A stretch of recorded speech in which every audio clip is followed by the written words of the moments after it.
ನಮಸ್ಕಾರ. ವಿಶೇಷ ಸಂದರ್ಶನ ಕಾರ್ಯಕ್ರಮಕ್ಕೆ ಸ್ವಾಗತ. ಇವತ್ತು ನಮ್ಮ ಜೊತೆ ವಿಶೇಷ ಅತಿಥಿ ಇದ್ದಾರೆ. ಅಂದ್ರೆ ಅವರು ಸಮಾಜ ಸೇವಕರಾಗಿ ರಾಜಕೀಯ ಕ್ಷೇತ್ರದಲ್ಲಿ ಗುರುತಿಸಿಕೊಂಡು ಸಾಕಷ್ಟು ಕೆಲಸಗಳನ್ನು ಕೂಡ ಮಾಡಿಕೊಂಡು ಯಾರು ತಪ್ಪು ಮಾಡ್ತಾರೆ ರಾಜಕಾರಣಿಗಳು ನೇರ ದಿಟ್ಟವಾಗಿ ಹೇಳುವಂತಹ ಧೈರ್ಯವುಳ್ಳವರು. ಅವರೇ ನಮ್ಮ ಅತಿಥಿ MP ರಫೀಕ್ ಅವರು. ರಫೀಕ್ ಅಂದ ತಕ್ಷಣ ಸಾಮಾನ್ಯವಾಗಿ ಎಲ್ರಿಗೂ ಗೊತ್ತಾಗೋದಿಲ್ಲ, ಆದರೆ MP ರಫೀಕ್ ಅಂದ ತಕ್ಷಣದಲ್ಲಿ ಎಸ್ ಇವರು ನಮ್ಮ MP ಕ್ಯಾಂಡಿಡೇಟ್ ಆಗಿದ್ರಲ್ಲ ಅವರು ಅಂತ ಹೇಳಿ ಎಲ್ರಿಗೂ ಗೊತ್ತಾಗುತ್ತೆ. ಬನ್ನಿ ಅವ್ರ ಜೊತೆ ಒಂದಷ್ಟು ಮಾತನಾಡೋಣ. ಅವರ ಸಮಾಜ ಸೇವೆ ಮತ್ತು ರಾಜಕೀಯ ಕ್ಷೇತ್ರದ ವಿಶೇಷ ಮತ್ತು ಸ್ಪೆಷಲ್ ವಿಚಾರಗಳನ್ನ ತಿಳ್ಕೊಳ್ಳೋಣ. ರಫೀಕ್ ಅವರೇ ನಮಸ್ಕಾರ, ಕಾರ್ಯಕ್ರಮಕ್ಕೆ ಸ್ವಾಗತ. ಈಗ ದಂಡಿನಪೇಟೆ ವ್ಯಾಪ್ತಿಯಲ್ಲಿ ಹೋದ ತಕ್ಷಣದಲ್ಲಿ ರಫೀಕ್ ಅಂತ ಹೇಳಿದ ತಕ್ಷಣ ಯಾವ ರಫೀಕ್ ಅಂತ ಕೇಳ್ತಾರೆ. MP ರಫೀಕ್ ಅಂತ ಹೇಳಿದ ತಕ್ಷಣದಲ್ಲಿ ಎಲ್ಲರೂ ಹೇಳ್ತಾರೆ ನಮ್ಮ ರಫೀಕ್ ಅವರು MP ಕ್ಯಾಂಡಿಡೇಟ್ ಆಗಿದ್ದಾರೆ ಹಿಂದೆ ಅಂತ ಹೇಳಿ. ಮೊದಲು ನೀವು ರಫೀಕ್ ಆಗಿದ್ರಿ, ಆಗ ಸಮಾಜ ಸೇವಕರಾಗಿದ್ರಿ. ಸೊ ದೆನ್ MP ಅಂತ ಹೇಳಿ ಹೆಂಗೆ ಇನ್ಶಲ್ ಬಂತು ಅಂತ? ಅದೇ ಸರ್, 2009ರಲ್ಲಿ ನಾನು ಒಂದು ಆಟೋ ಚಾಲಕ ಆಗಿ ಬಂದೆ. ಆಟೋ ಚಾಲನೆ ಮಾಡ್ತಾ ಇದ್ದೆ. ಅವಾಗ ಏನಂದ್ರೆ ಸಣ್ಣ ಪುಟ್ಟ ರಿಯಲ್ ಎಸ್ಟೇಟು ಆಟೋ ಚಾಲನೆ ಎಲ್ಲ ಮಾಡ್ಕೊಂಡಿದ್ದೆ. ನಮ್ಮ ಸ್ನೇಹಿತರು ಬಂದು ಸ್ವಲ್ಪ ಹೇಳಿದ್ರು, ಎಲೆಕ್ಷನ್ ಇಲ್ಲಿ ನೀವು ಅಂದ್ಬಿಟ್ಟು ಇದು ಮಾಡಿದ್ರು. ನಾ ಹೇಳಿದೆ ದೊಡ್ಡ ಎಲೆಕ್ಷನ್ ಎಲ್ಲ ಬೇಡ ಅಂತ ಹೇಳುವಾಗ ಅಂದ್ರು ನಮ್ಮ ಸ್ನೇಹಿತರು ಒತ್ತಡ ಇತ್ತು, ಚೆನ್ನಾಗಿ ನಿಲ್ಬೇಕು, ಇಲ್ಲ ಏನಾದ್ರು ಮಾಡ್ಬೇಕು ಜನಗಳಿಗೆ ಅಂತ. ಅವಾಗ್ಲಿಂದಾನೇ ಮಾಡ್ಕೊ ಬಂದಿ ಅಭ್ಯಾಸ ಅಲ್ಲ, ನಾವು ಬಡಸ್ಥಾನದಿಂದ ಬಂದಿದ್ದು. ಹಂಗಾಗಿ ನಮ್ಗೆ ಎಲೆಕ್ಷನ್ ನಿಲ್ಲಕ್ಕೆ ಹೇಳಿದ್ರು. ನಾವು ಹೋಗಿ MP ಎಲೆಕ್ಷನ್ ಕ್ಯಾಂಡಿಡೇಟ್ ಆಗಿ ಇದು ಮಾಡಿ ನಿಂತು ಕಂಟೆಸ್ಟ್ ಮಾಡಿ ಆದ್ಮೇಲೆ ಸುಮಾರು ಜನ ಬಂದು ಒತ್ತಡ ಇತ್ತು ನನಗೆ ತೆಗೀರಿ ಅಂತ. ಬಟ್ ನಾನು ತೆಗ್ದಿಲ್ಲ, ಯಾಕಂದ್ರೆ ಜನಗಳ ಹತ್ರ ಗುರ್ತಿಸ್ಕೊಳ್ದೇನೆ ನಾವೇನೋ ಸಮಾಜ ಸೇವೆ ಮಾಡ್ಕೊಳ್ಲಿಕ್ಕಾಗಲ್ಲ. ಅದಕ್ಕೆ ಏನ್ ಮಾಡಿದೆ, ನಾನು ಅವಾಗ ಹೋಗಿ ಇದು ಮಾಡಿ ನಾನು ಧೈರ್ಯ ತಗೊಂಡು ಕಂಟೆಸ್ಟ್ ಮಾಡಿದ್ರಿ. ವಾಪಸ್ ತೆಗಿರ್ಲಿಲ್ಲ ನಾನು. ಸೊ ನೀವು ಬೇಸಿಕ್ಲಿ ಆಟೋ ಡ್ರೈವರ್, ಆಟೋ ಚಾಲಕರ 2009ರಲ್ಲಿ. ಅಲ್ಲಿ ಬರುವಂತ ಸಂಪಾದನೆ ಕೂಡ ಕಡಿಮೆ. ಅದ್ರಲ್ಲೂ ಯಾರು ಕಷ್ಟದಲ್ಲಿದ್ದಾರೆ ಅವ್ರಿಗೆ ನೆರವು ನೀಡ್ತಿದ್ರಿ, ಸಾಮಾಜಿಕ ಕಾರ್ಯದಲ್ಲಿ ತೊಡಗಿಸ್ಕೊಂಡ್ರಿ. ಈ ಎಲ್ರಿಗೂ ಹೆಲ್ಪ್ ಮಾಡ್ಬೇಕು, ಈ ಸೋಷಿಯಲ್ ವರ್ಕ್ ಮಾಡ್ಬೇಕಂತೇಳಿ ಹೇಗೆ ಅನಿಸ್ತದೆ ನಿಮ್ಗೆ? ಏನಂದ್ರೆ ನಾವು ತುಂಬಾ ಬಡಸ್ಥಾನದಿಂದ ಬಂದಿದ್ದು ಆಯ್ತಾ. ನಮ್ಮ ತಂದೆ ಬಂದು KSRTC ಡ್ರೈವರು. ಬಟ್ ಆ ಸ್ಯಾಲ್ರಿ ಗೊತ್ತಲ್ಲ ನಿಮ್ಗೆ, ಆ ಟೈಮಲ್ಲಿ ಸ್ಯಾಲ್ರಿ ಏನೋ ಅದೊಂದು ದೊಡ್ಡ ಇದ್ದಿಲ್ಲ. ಮನೆಗಳು ಮತ್ತೆ ಹಳೇದಿತ್ತು. ಈ ಬಡಸ್ಥಾನದಿಂದ ಬಂದಾಗ ನಮ್ಮ ಹಸುವು ಈ ಬೇರೆ ನಮ್ಮ ಹಸುವು ಇವಾಗ ನಮ್ಗೆ ಹಸು ಆಗುವಾಗ ನಮ್ಗೆ ಬೇರೆಯವ್ರನ್ನ ಜ್ಞಾನ ಮಾಡ್ತಾ ಇತ್ತು. ಇವಾಗ ನಮ್ಗೆ ಇಷ್ಟೆಲ್ಲ ಇದ್ಬಿಟ್ಟು ಇವಾಗ ತಂದೆ ಗೌರ್ಮೆಂಟ್ ಆಫೀಷಿಯಲ್ ಆಗ್ಬಿಟ್ಟು ನಮ್ಗೇನೆ ಇಷ್ಟ ಇರುವಾಗ ಬೇರೆಯವ್ರಿಗೆ ಎಷ್ಟಿರ್ಬೋದು ಅಂತ ನಮ್ಗೆ ಒಂದು ಬಡಸ್ಥಾನದಿಂದ ಅದೊಂದು ಇದು ಬಂತು. ಸೊ ಅಲ್ಲಿ ಅಂದ್ರೆ ನೀವು ಬಡಸ್ತನ ಅನುಭವಿಸಿದ್ರಿ, ಕಷ್ಟ ನೋಡಿದ್ರಿ, ಹಾಗಾಗಿ ಹೆಲ್ಪ್ ಮಾಡಿದ್ರಿ. ಅಂದ್ರೆ ಒಂದು ಸಮಾಜ ಸೇವೆ ಅಂತ ಹೇಳಿದ ತಕ್ಷಣ ಒಂದಷ್ಟು ಪಟ್ಟಿ ಮಾಡಬಹುದು. ತಾವು ಯಾವಾಗಿಂದ ಪ್ರಾರಂಭ ಮಾಡಿದ್ರಿ, ಯಾರಿಗೆಲ್ಲ ಹೆಲ್ಪ್ ಮಾಡಿದಿರ ಅಂತ? ನೋಡಿ ಸರ್, ಇವಾಗ 2009ರಲ್ಲಿ ನಾನು ಎಲೆಕ್ಷನ್ ಎಲ್ಲ ಕಳೆದ್ಮೇಲೆ ಕೆಲವರು ಬರ್ತಾ ಇದ್ರು, ಅದು ಇದು ಎಲ್ಲ ಮಾಡ್ಕೊಡ್ತಾ ಇದ್ರು. ಪಂಚಾಯತಿ ಕೆಲಸಗಳಾಗ್ಲಿ, ಅದು ಮತ್ತೆ ನಾಡ ಕಚೇರಿ, ತಾಲೂಕ್ ಪಂಚಾಯತಿ, ತಾಲೂಕ್ ಆಫೀಸು ಎಲ್ಲ ಮಾಡ್ಕೊಡ್ತಾ ಇದ್ರು ಕೆಲಸಗಳನ್ನ. ಬಟ್ ಅದರಲ್ಲಿ ಏನಂದ್ರೆ ನಮ್ದು 2009 ಮೇಲೆ ಕೆಲವು ಪೈಸರಿ ಜಾಗನೋ ಏನೋ ಅಂತ ಗೌರ್ಮೆಂಟಲ್ಲಿ ಜಾಗ ಕೊಡ್ದೇನೆ ಕಟ್ಕೊಂಡಿದ್ದೆ ಅಂತ ನಿರಾಶಿದ್ರು. ಅವರು ಮನೆ ಕಟ್ಕೊಬಿಟ್ಟಿದ್ರು. ಅವ್ರಿಗೆ ಇಲ್ಲಿ ಲೋಕಲ್ ಇರುವಂಥ ಮೆಂಬರ್ಗಳಾಗಲಿ ಮತ್ತು PDO ಇವರು ಚೀಫ್ ಆಫೀಸರ್ ಆಗಲಿ ಅವ್ರಿಗೆ ಸ್ಪಂದಿಸ್ತಾ ಇತ್ತಿಲ್ಲ. ಅವಾಗ 2009 ಇದರಲ್ಲಿ ಎಷ್ಟು ನಮ್ಮ ಸಾರಮಹೇಶ್ ಅವರು ಶಾಸಕರಾಗಿದ್ರಲ್ಲ, 17-18ರಲ್ಲಿ ನಾವು ಸಾರಮಹೇಶ್ ಅವ್ರ ಹತ್ರ ಹೋಗ್ಬಿಟ್ಟು ಅವ್ರಿಗೇನುಂಟು ಕರೆಂಟು, ನೀರಿನ ವ್ಯವಸ್ಥೆ ಎಲ್ಲ ಮಾಡುವಂಥದ್ದು ಅನುಕೂಲ ಮಾಡಿಕೊಟ್ಟಿದ್ದೀನಿ ಆಗ್ಲಿಂದಾನೆ. ಸೊ ಈಗ ಸಾಮಾನ್ಯವಾಗಿ ನಿಮ್ಮ ವ್ಯಾಪ್ತಿಯ ಜನರನ್ನು ನೋಡಿದಾಗ ಕಷ್ಟದಲ್ಲಿರೋರಿಗೆ ಸಹಾಯ ಮಾಡ್ಬೇಕಂತ ಅನಿಸ್ತು. ನೀವು ಗಮನಿಸ್ದಂಗೆ ಯಾವ್ಯಾವ ಸಮಸ್ಯೆಗಳನ್ನ ನಿಮ್ಮ ಏರಿಯಾದಲ್ಲಿ ಕಂಡ್ರಿ, ಅದನ್ನ ಪರಿಹಾರ ಮಾಡ್ಲಿಕ್ಕೆ ಯಾವ್ದೆಲ್ಲ ಕ್ರಮ ಕೈಗೊಂಡ್ರಿ ಅಂತ? ಇವಾಗ ನಮ್ಮ ಏರಿಯಾದಲ್ಲಿ ಏನಂದ್ರೆ ಲಾಸ್ಟ್ ಟೈಮ್ 18ರಲ್ಲಿ ಫ್ಲಡ್ ಬಂತು, ನಿಮ್ಗೆ ಗೊತ್ತಿರೋ ತರ. ಫ್ಲಡ್ ಬಂದಾಗ ನಿಮ್ಗೆ ಗೊತ್ತು, ನಮ್ದೇ ಮನೆ ಮುಳುಗೋಗಿತ್ತು ಅವಾಗ ಆಯ್ತಾ. ನಮ್ದೇ ಮನೆ ಮುಳುಗೋಗಿದೆ 2. ಅದೇ ತರ ಅಕ್ಕಪಕ್ಕದಲ್ಲಿ ಇರುವಂತ ಮನೆಗಳು ಒಂದು 3 ಮನೆಗಳು ಮುಳುಗೋಗಿತ್ತು. ಅವ್ರಿಗೂ ತುಂಬಾ ಹಾನಿಯಾಗಿತ್ತು. ನಾವು ಮತ್ತೆ ಅವಾಗ ಆ ಟೈಮಲ್ಲಿ ನಮ್ಗೇನು ಸ್ವಲ್ಪ ಹುಷಾರಿತ್ತಿಲ್ಲ. ಅವಾಗ ಅಂದ್ರು ಏನು ಮಾಡೋದು, ನಮ್ಮ ಕಷ್ಟದಿಂದ ಮಾಡಿ. ಇವಾಗ ಅವರು ಬಂದ್ರು, MLAಗಳು ರಂಜನ್ ಅವರು ಬಂದರು, ಅವರೆಲ್ಲ ಬಂದು ಸಮೀಕ್ಷೆ ಮಾಡಿದಾಗ ನಮ್ಗೇನುಂಟು ಕಷ್ಟ ಹೇಳ್ಕೊಂಡು ಆಯ್ತು ಅಂದ್ಬಿಟ್ಟು ಅವಾಗ ಸರ್ಕಾರ ಬಂದು ಇವ್ರದ್ದಿತ್ತು, ಕುಮಾರಸ್ವಾಮಿ ಅವ್ರದ್ದು ಆಯ್ತಾ, ಸಮ್ಮಿಶ್ರ ಸರ್ಕಾರ ಇತ್ತು. ಅವಾಗ ಆಯ್ತು ಅಂದ್ಬಿಟ್ಟು ಏನು ಮಾಡಿ ಇವರು ಶಾಸಕರು ಇದು ಮಾಡಿ ಮನೆ 4 ಸ್ಯಾಂಕ್ಷನ್ ಮಾಡಿದ್ರು. ಸ್ಯಾಂಕ್ಷನ್ ಮಾಡಿಬಿಟ್ಟು ಮನೇನ ಕಟ್ಲಿಕ್ಕೆ ಬಿಟ್ಟಿಲ್ಲ ಇವರು, ಯಾರು ಚೀಫ್ ಆಫೀಸರು. ನೀವು ಕಟ್ಟಬೇಕಂದ್ರೆ ಮೂಡ ಮಾಡಬೇಕು ಅಂತ ಎಲ್ಲ ಹೇಳಿದ್ರು. ಅವಾಗ ನಾವು ಒಂದು ತುಂಬ ಹೋರಾಟ ಮಾಡಿದ್ವು, ಆದರೂ ಆಗಿಲ್ಲ, ಅವ್ರು ಕೊಟ್ಟಿಲ್ಲ. ಲಾಸ್ಟಿಗೆ ಸಾರಮಹೇಶ್ ಅವ್ರ ಹತ್ರ ಹೋಗಿ ನಾವು ಈ ಥರ ಮಾಡಬೇಕು ಅಂದ್ಬಿಟ್ಟು ಒಂದು 24, 28 NOCಗಳನ್ನ ತಗೊಂಡು ಬಂದು ನಾನು ನನಗೆ ಆಗುವಂತ ಕೆಲಸ ಮಾಡ್ಕೊಟ್ಟೆ. ಮಾಡಿದ್ರಿ. ಪ್ರವಾಹದ ಸಂದರ್ಭದಲ್ಲಿ ಸಾಕಷ್ಟು ಜನ ಮನೆ ಕಳ್ಕೊಂಡ್ರು, ಮನೆ ಇಲ್ಲದೆ ಬೀದಿ ಪಾಲಾದವರು ತುಂಬಾ ಜನ ಇದ್ದಾರೆ. ಹೌದೌದು ಹೌದು. ಸೊ ಅದನ್ನೆಲ್ಲ ತುಂಬಾ ಹತ್ತಿರದಿಂದ ನೋಡಿದ್ರೆ. ಹೌದು. ಈ ಏನು ಮನೆ ಕಳ್ಕೊಂಡಿದ್ರು ಅವ್ರಿಗೆ ಮನೆ ಕಟ್ಲಿಕ್ಕೆ ತಮ್ಮ ಟೀಮ್ ಇಂದ ಸಹಾಯ ಮಾಡಿದ್ರೆ ಹೇಗೆ? ಅದೇ ಇವಾಗ ನಮ್ಮ ಟೀಮಿಂದ ಅಂತ ಹೇಳೋದ್ಕಿಂತ ಏನಂದ್ರೆ, ಇವಾಗ ನಾವು ಮಡಿಕೇರಿ ಹೋಗಿ ಬರ್ಬೇಕಂದ್ರೆ ಒಂದು ಇದಿರ್ತದೆ, ಒಂದು ಖರ್ಚು ವೆಚ್ಚಗಳಿರ್ತದೆ. ಇವಾಗ ಒಂದು ಆಫೀಸರ್ ಹತ್ರ ಹೋಗ್ಬೇಕು, ಒಂದು ದೂರ ಹೋಗ್ಬೇಕಂದ್ರೆ ಏನಾದ್ರು ಇರ್ತದೆ, ಆಯ್ತಾ.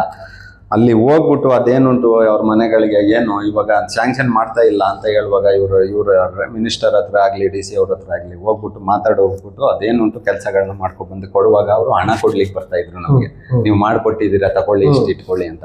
ನಾನು ಹೇಳಿದೆ, ಈ ತರ ಹಣ ಎಲ್ಲ ನಾನು ತಗೊಳ್ಳಲ್ಲ, ಅದೇನುಂಟು ನಾನು ನಮ್ಮ ಜನಗಳಿಗೋಸ್ಕರ ಮಾಡ್ಲಿಕ್ಕಿರೋದು, ಅದು ಇಟ್ಕೊಳ್ಳಿ ಅಂದಾಗ ಎಲ್ಲ ಖುಷಿ ಪಡ್ತಾ ಇದ್ರು ಅಲ್ಲಿಂದ.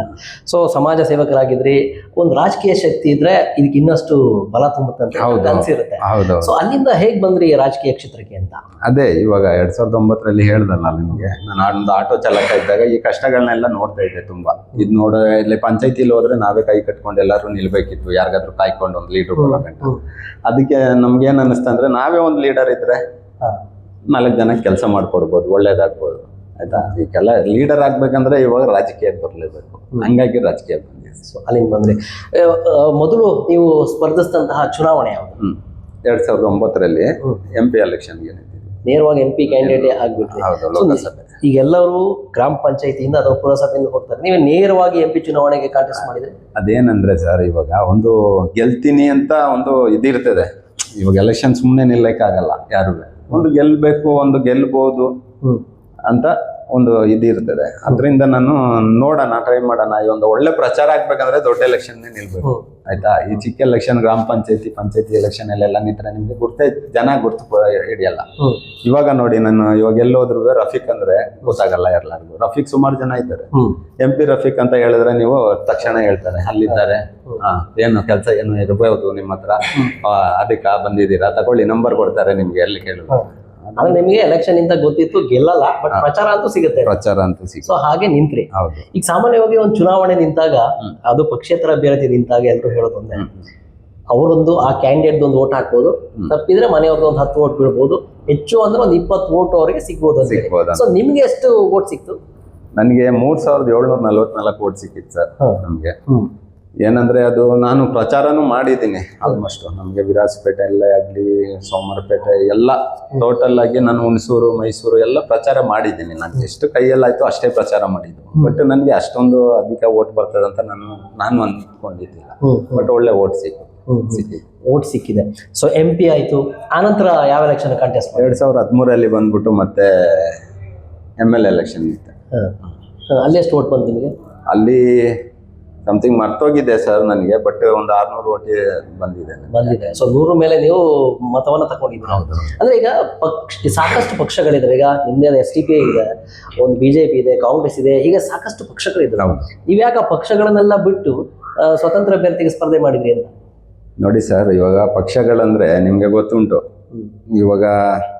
ಇವಾಗ ನಾವು ಫಸ್ಟಿಂದ ಈ ತರ ಸೋಷಿಯಲ್ ವರ್ಕ್ ಮಾಡ್ಕೊ ಬಂದು ದುಡ್ಡನ್ನ ಕಳ್ಕೊಂಡಿದೀವಿ ನಾವು, ಆಯ್ತಾ. ನಮ್ಗೆ ದುಡ್ಡು ಚಿಂತೆ ಇಲ್ಲ, ಇನ್ನೂ ಸಂಪಾದನೆ ಮಾಡ್ತಾ ಇದ್ದೀವಿ. ಬಟ್ ನಿಮ್ಗೆ ಗೊತ್ತಲ್ಲ, ಇವಾಗ ಒಂದು ವ್ಯಕ್ತಿ ಹತ್ರ ಒಂದು ಒಳ್ಳೆ ಒಂದು ಸ್ಟೇಟಸ್, ದುಡ್ಡಿದೆ, ಒಂದು ವೆಹಿಕಲ್ ಇದೆ ಅಂದ್ರೆ ಅವನ್ನ ಕರೆದ್ಬಿಟ್ಟು ಪಕ್ಷದಲ್ಲಿ ಗುಡ್ಸೋದು, ಇಲ್ಲ ಎಲ್ಲಾದ್ರೂ ಗುಡ್ಸೋದು, ಆ ತರ ಮಾಡ್ತಾರೆ. ಆ ತರ ಇದು ಸ್ಟೇಟಸ್ ನಾನು ತಗೊಳ್ಳಿಕ್ಕೆ ಇಷ್ಟಪಡಲ್ಲ. ಸೊ ನೀವು ಏನಿದ್ರು ಸಮಾಜ ಸೇವೆ ಮಾಡ್ಬೇಕು. ಹೌದು, ಸಮಾಜ ಸೇವೆ ಮಾಡ್ಬೇಕು, ಜನಗಳಿಗೆ ನನ್ನಿಂದ ಏನಾಗ್ತದೆ ಮಾಡ್ಬೇಕು. ಸೊ ನೀವು ಕುಶಾಲನಗರ ನಿವಾಸಿ. ಸೊ ಇಲ್ಲಿನ ಸಮಸ್ಯೆಗಳು ನಿಮ್ಗೆ ತುಂಬಾ ಸ್ಪಷ್ಟವಾಗುತ್ತಿದೆ. ಅದಕ್ಕೂ ಹೆಚ್ಚಾಗಿ ನಿಮ್ಮ ವ್ಯಾಪ್ತಿಯ ಸಮಸ್ಯೆಗಳು ತುಂಬಾ ಸ್ಪಷ್ಟವಾಗಿ ಅರ್ತಿದ್ದೀರಾ. ದನಿನ್ಪೇಟೆ ಇಲ್ಲಿಯ ಪುರಸಭೆಯ ಕಾರ್ಯವೈಖರಿ ಕೂಡ ಬಹಳ ಹತ್ತಿರದಿಂದ ನೋಡಿದ್ದೀರಾ. ಇನ್ನೇನು ಪುರಸಭೆಯ ಚುನಾವಣೆ ಬರ್ತಾ ಇದೆ. ಸೊ ಈ ಬಾರಿ ನಿಮ್ಮ ವ್ಯಾಪ್ತಿಯಲ್ಲಿ ನೀವು ಸ್ಪರ್ಧೆ ಆಗ್ತೀರಾ? ಹೌದು ಸರ್, ನಮ್ಮ ವ್ಯಾಪ್ತಿಯಲ್ಲಿ ಇವಾಗ ನಾನು ಈ ಸತಿ ಕಂಟೆಸ್ಟ್ ಮಾಡಲೇಬೇಕು. ಇಲ್ಲ ಅಂದ್ರೆ ನಿಮ್ಗೆ ಗೊತ್ತುಂಟಲ್ಲ, ಇವಾಗ ನಾನು ಬೇರೆ ವ್ಯಕ್ತಿ ಬಂದ್ಬಿಟ್ಟು ನಮ್ಮ ಏರಿಯಾದಲ್ಲಿ ಗೆದ್ರೆ, ಇವಾಗ ನಾವೇ ಅಲ್ಲೇ ಹುಟ್ಟಿ ಬೆಳೆದಿರೋಂಥವ್ರು, ಆಯ್ತಾ. ಅಲ್ಲೇ ಹುಟ್ಟಿ ಬೆಳೆದಿರೋಂಥವ್ರಿಗೆ ಒಂದು ಇದಿರಲ್ಲ, ಬೆಲೆ ಇರಲ್ಲ. ಮತ್ತೆ ನಮ್ಗೆ ನಮ್ಮ ಅಕ್ಕಪಕ್ಕದವ್ರಿಗೆ ಕೆಲಸ ಮಾಡಿ ಕೊಡ್ಲಿಕ್ಕೆ ಆಗಲ್ಲ. ಬೇರೆ ಕ್ಯಾಂಡಿಡೇಟ್ ಅಂದ್ರೆ ಅವ್ರನ್ನ ಹುಡಿಕೊಂಡು ಹೋಗ್ಬೇಕು ನಾವು. ಹೌದು. ಅವ್ರ ಮನೆ ಎಲ್ಲಿರ್ತದೋ, ಉದ್ಯಮಿನೋ ಯಾರೋ ನಿಲ್ತಾರೆ, ದುಡ್ಡಿದ್ದವ್ರು ನಿಲ್ತಾರೆ, ಅವ್ರನ್ನ ಹುಡಿಕೊಂಡು ಹೋಗಿ ನಾವು 10 ಗಂಟೆ ಅವ್ರ ಮನೆ ಮುಂದೆ ಕಾಯ್ಬೇಕು. ಅದು ಸಮಸ್ಯೆ ಇಲ್ಲಲ್ಲ. ನಮ್ಮ ಏರಿಯಾದಲ್ಲಿ ನಾವು ಇದ್ರೆ ನಮ್ಮ ಮನೆ ಹತ್ರ ಬರ್ತಾರೆ. ಬೆಳಿಗ್ಗೆ 5 ಗಂಟೆಗೆ ಎದ್ದೊಳ್ತೀವಿ ನಮಾಜ್ಗೆ, ಅವಾಗ 5 ಗಂಟೆಗೆ ಬಂದ್ಬಿಟ್ರೆ ನಾವು ಮನೇಲಿ ರೆಡಿ ಇರ್ತೀರಾ. ಸೊ ಈಗ ಚುನಾವಣೆ ಅಂದ ತಕ್ಷಣದಲ್ಲಿ ಈಗ ಅದು ಎಸ್ಪೆಷಲಿ ಪುರಸಭೆ ಅಂದ ತಕ್ಷಣ ಒಂದಷ್ಟು ಪಕ್ಷಗಳ ಕರೀತೀವಿ. ಈಗ ರಫೀಕ್ ಯಾರು ಅಂತೇಳಿ ಎಲ್ರಿಗೂ ಗೊತ್ತಿದೆ. ರಫೀಕ್ MP ಎಲೆಕ್ಷನ್ ನಲ್ಲಿ 4,000 ಮತ ತಕೊಂಡಿದ್ರೆ ಅನ್ನುವಾಗ ಪುರಸಭೆನಲ್ಲೂ ಕೂಡ ತಕೊಂಬಹುದು ಒಂದು ನಿರೀಕ್ಷೆ, ಒಂದು ಭರವಸೆ ಇದೆ. ಪಕ್ಷಗಳು ತಮ್ಮನ್ನ ಕರೀತಾ ಇದ್ದಾರೆ ಸರ್. ತುಂಬಾ ಪಕ್ಷಗಳಿಂದ ಕರೆದಿದ್ದಾರೆ. ಬಟ್ ನನ್ಗೇನು ಅನ್ನಿಸ್ತದೆ ಏನಂದ್ರೆ, ಇವಾಗ ಕೆಲವ್ರಿಗೆ ನಮ್ಮ ಏರಿಯಾದಲ್ಲಿ ನಮ್ಮ ಅಕ್ಕದವರು ಪಕ್ಕದವ್ರು ಅಣ್ಣ ತಮ್ಮದಿರಿಗೆ ಆಗಲ್ಲ. ಕಾಂಗ್ರೆಸ್ ಅಂದ್ರೆ ಆಗಲ್ಲ, ಕೆಲವ್ರಿಗೆ BJP ಅಂದ್ರೆ ಆಗಲ್ಲ, ಕೆಲವ್ರು JDS ಅಂದ್ರೆ ಆಗಲ್ಲ. ಈ ಎಲ್ಲಾ ಪಕ್ಷಗಳನ್ನ ಬಿಟ್ಬಿಟ್ಟು ಒಂದು ಪಕ್ಷದ ಅಭ್ಯರ್ಥಿಯಾಗಿ ನಾನು ನಿಂತ್ರೆ ಇವಾಗ ಯಾರಿಗೂ ಒಂದು ಸಮಸ್ಯೆನೇ ಇರಲ್ಲ. ಅದಕ್ಕೆ ನಮ್ಮ ಪಕ್ಷೇತರ ಆಗಿ ಪಕ್ಷೇತರಾಗಿ ನಿಲ್ತೀರಾ. ಸೊ ನಿಮ್ ವ್ಯಾಪ್ತಿಯಲ್ಲಿ ಈಗಾಗಲೇ ಟಿಕೆಟ್ಗೆ ಪೈಪೋಟಿ ಶುರುವಾಗಿದೆ ಎಲ್ಲ ಪಕ್ಷದಿಂದ. ಸೊ ನಿಮ್ಗೆ ಯಾರು ಪ್ರತಿಸ್ಪರ್ಧಿ, ಕಾಂಗ್ರೆಸ್, JDS ಅಥವಾ SDPI ಅಭ್ಯರ್ಥಿ ಆಗ್ಬಹುದಾ? ಅಲ್ಲಿ ಇವಾಗ ಅದೆಲ್ಲ ನಾವು ಇವಾಗ ಮುಂಚೆನೆ ಹೇಳಲಿಕ್ಕಾಗಲ್ಲ ಸ್ಪರ್ಧಿ. ಇವಾಗ ನನ್ನ ಆಪೋಸಿಟ್ ಯಾರು ಇರ್ತಾರೆ ಅವ್ರಿಗೆ ಲೀಡ್ ಮಾಡ್ತೀನಿ ಅಂತ ಒಂದು ಧೈರ್ಯ ಇದೆ. ಗೆದ್ದೇ ಗೆಲ್ತೀನಿ, ಭರವಸೆ ಇದೆ. ಹೌದು. ಅಂದ್ರೆ ರಫೀಕ್ ಅಂದ್ರೆ ಎಲ್ರಿಗೂ ಗೊತ್ತಿದೆಯಲ್ಲ. ನಾನು ಪ್ರಚಾರ ಮಾಡ್ಬೇಕಂತ ಇಲ್ಲ. ರಫೀಕ್ ನಿಂತಿದ್ದಾರೆ ಎಲೆಕ್ಷನ್ ಅಲ್ಲಿ, ನಾಮಿನೇಷನ್ ಫೈಲ್ ಮಾಡಿದಾಗೆ ಗೊತ್ತಾಗ್ಬಿಡ್ತದೆ ಅಲ್ಲಿ. ನಮ್ಮ ಏರಿಯಾ ಎಲ್ಲ ಕುಶಾಲನಗರಗೆ ಗೊತ್ತಾಗ್ಬಿಡ್ತದೆ, ಇಡೀ ಕುಶಾಲನಗರಕ್ಕೆ. ಸೊ ರಫೀಕ್ ಅಂದ್ರೆ ಅಷ್ಟು ಪಾಪ್ಯುಲಾರಿಟಿ ಈಗ ಇದೆ. ಹೌದು. ಸೊ ಪಾಪ್ಯುಲಾರಿಟಿ ಒಂದ್ ಕಡೆ, ಪ್ರಚಾರ ಒಂದ್ ಕಡೆ, ಅಲ್ಲಿನ ಸಮಸ್ಯೆಗಳೇನಂತ ಅರ್ಥಕೊಳ್ಳೋದು ಬೇರೆ. ಸೊ ಈಗ್ಲೂ ಕೂಡ ಸಾಕಷ್ಟು ಸಮಸ್ಯೆಗಳಿದೆ. ನೀವು ಅದನ್ನ ತುಂಬಾ ಹತ್ತಿರದಿಂದ ನೋಡಿದಿರಿ ಈಗಾಗಲೇ. ನಿಮ್ ಪ್ರಕಾರ ಇನ್ನೂ ಬಗೆಹರಿಯಾದ ಸಮಸ್ಯೆಗಳು ಯಾವ್ದು? ಸುಮಾರು ಇದೆ ಸರ್. ಇವಾಗ ನಮ್ಮ ಮನೆ ಪಕ್ಕದಲ್ಲಿ ಒಂದು ಟೆಂಪಲ್ ಇದೆ, ಅಯ್ಯಪ್ಪ ಸ್ವಾಮಿ ಟೆಂಪಲ್. ಅದು ತುಂಬಾ ಹಳೆಯ ಕಾಲದಿಂದ ತುಂಬಾ ಇದೆ. ಆ ಭಕ್ತಾದಿಗಳು ಬರ್ತಾರೆ, ಹೋಗ್ತಾರೆ. ಆಯ್ತಾ, ಅವ್ರಿಗೆ ಏನಂದ್ರೆ ಒಂದು ವ್ಯವಸ್ಥೆಗಳು ಇಲ್ಲ ಅಲ್ಲಿ. ಏನು ಇವಾಗ ನಿಮ್ಗೆ ಹೊಳೆ ಅಂದ್ರೆ ಗೊತ್ತು. ಇವಾಗ ಏನ್ ಮಾಡಿದೆ, ವಾಶ್ರೂಮ್ಗೆಲ್ಲ ಹೋಗ್ಬೇಕಂದ್ರೆ ಏನ್ ಮಾಡ್ತಾರೆ, ಅಲ್ಲಲ್ಲಿ ಹೋಗ್ತಾರೆ. ಅದನ್ನ ಏನ್ ಮಾಡ್ಬೇಕಂದ್ರೆ ನಾವು ಅಲ್ಲೊಂದು ಶೌಚಾಲಯ ಮಾಡಿ ಇದುವರೆಗೂ ನೋಡಿ ಯಾವ ಮೆಂಬರ್ಗಳು ಅದನ್ನ ಥಿಂಕ್ ಮಾಡಿಲ್ಲ. ಯಾಕಂದ್ರೆ ಇವಾಗ ನಮ್ಮ ಮನೆ ಹತ್ರ ಗಲೀಜ್ ಮಾಡ್ಕೊಂಡ್ರೆ ಹೆಂಗ್ ಕಾಣುತ್ತೆ ನಮ್ಗೆ, ಅದೇ ತರ ದೇವಸ್ಥಾನ ಮಸೀದಿ ಹತ್ರ ಎಲ್ಲ ಗಲೀಜ್ ಆಗ್ಬಿಡ್ತು. ಅದಕ್ಕೆ ನಾವು ಶೌಚಾಲಯ ಏನು ಉಂಟು ಅದೆಲ್ಲ ಮಾಡಿಸ್ಬೇಕು. ತಡೆಗೋಡೆ ಇದೆ ನಮ್ಗೆ, ಇನ್ನು ತಡೆಗೋಡೆ ಕಟ್ಟಿಸ್ಬೇಕು. ತುಂಬಾ ಫ್ಲಡ್ ಆಗೋ ಮೂಮೆಂಟ್ ಅಲ್ಲಿ ಹೆದರಿಕೆ ಇರ್ತದೆ, ಬರ್ತದೋ ಇಲ್ವೋ ಅದು ಮತ್ತೆ ಹೆದರಿಕೆ ಇರ್ತದೆ ಜನಗಳಿಗೆ. ಅದಕ್ಕೇನು ಒಂದು ಸಮಸ್ಯೆನ ಪರಿಹಾರ ಮಾಡಿ ಒಂದು ಮಾಡ್ಬೇಕಂತ ಇದ್ದೀವಿ. ಈಗ ಚುನಾವಣೆ, ಒಬ್ಬ ಸ್ಪರ್ಧಿ ಅಂದ ತಕ್ಷಣ ಒಂದಷ್ಟು ಪ್ರಣಾಳಿಕೆ ಇಟ್ಕೊಂಡು ಹೋಗ್ತಾರೆ. ನೀವು ನಿಮ್ಮ ವ್ಯಾಪ್ತಿಯಲ್ಲಿ ಏನೆಲ್ಲ ಪ್ರಣಾಳಿಕೆಗಳು, ಭರವಸೆಗಳು ಇಟ್ಕೊಂಡು ಹೋಗ್ತಿದ್ದೀರಾ?